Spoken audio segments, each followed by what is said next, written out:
Hina sat quietly in her room, staring blankly at her phone screen. A new notification blinked, another wedding invitation in the family WhatsApp group.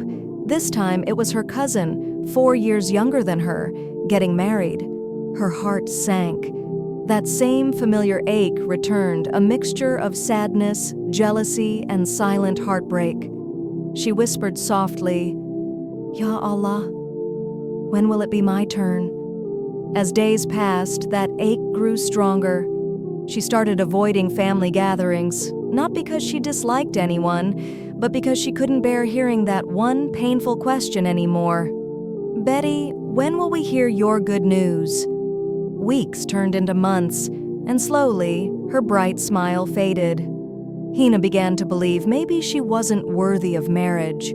Maybe something was wrong with her. Her self-respect began to crumble. Her prayers became irregular. Even when she tried to make dua, her heart felt empty. Night after night, she cried silently into her pillow, hiding her tears from everyone, but not from Allah. Finally, one morning, exhausted from her sadness, she decided to book a session with an Islamic life coach.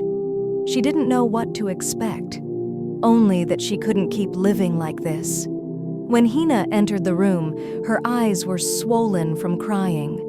The life coach smiled gently and said, "Assalamu alaikum, my dear sister. I'm proud of you for coming here. You came with pain in your heart, but you came. And that is the first sign of healing." Then she said softly, "Take a deep breath, Hina. Tell me, what do you think Allah wanted you to discover today?"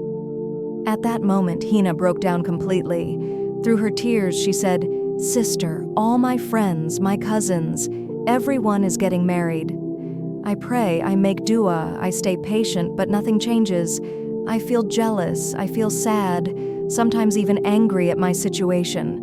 Why is my marriage delayed? Why does Allah keep me waiting?" The life coach listened quietly and patiently.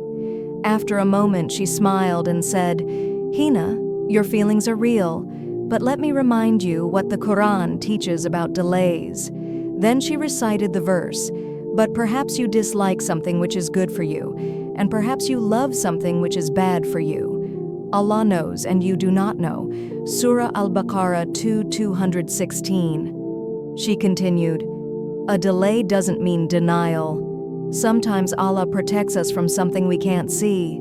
Sometimes He prepares us for something better, and sometimes He cleanses our heart before giving us what we prayed for. But Shaitan whispers, he wants you to believe you're unworthy, that others are better than you, that Allah has forgotten you." That's how the cycle of negative thoughts begins.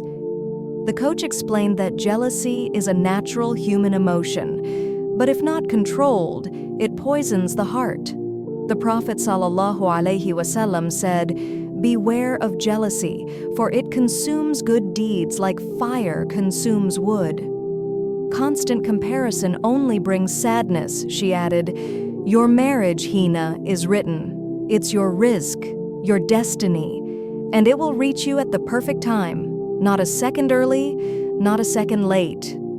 Then she gave gentle advice. Your job is to make effort, make dua, and then trust. Allah's job is to decide the perfect time. Isn't it beautiful that Allah has already chosen the exact day, the exact person, the one who will be best for your dunya and akhirah? The life coach then said, whenever you feel jealousy for a married sister, immediately make dua for her. It breaks your ego and purifies your soul. Sometimes Allah delays marriage so that you can heal your wounds first, so that you can grow emotionally, spiritually, and mentally. Because a healthy marriage begins with a healthy heart. She suggested Hina start a gratitude journal. Every morning or before bed, write 3 blessings that you are truly thankful for. Gratitude rewires your mind. And Allah promises, if you are grateful, I will surely increase you. Over the next few weeks, Hina began to change. She started journaling her feelings. She prayed tahajjud sincerely. She made dua for the very people she once envied. The jealousy didn't vanish overnight, but her heart felt lighter. Her eyes began to shine again. She realized something powerful.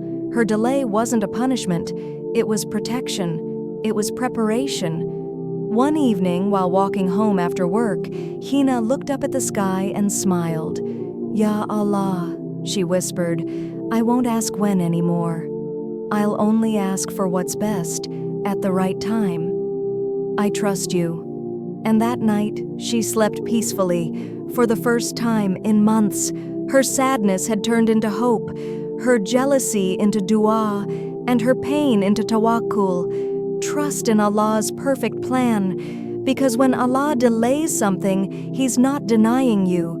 He's preparing you for something far better than you ever imagined.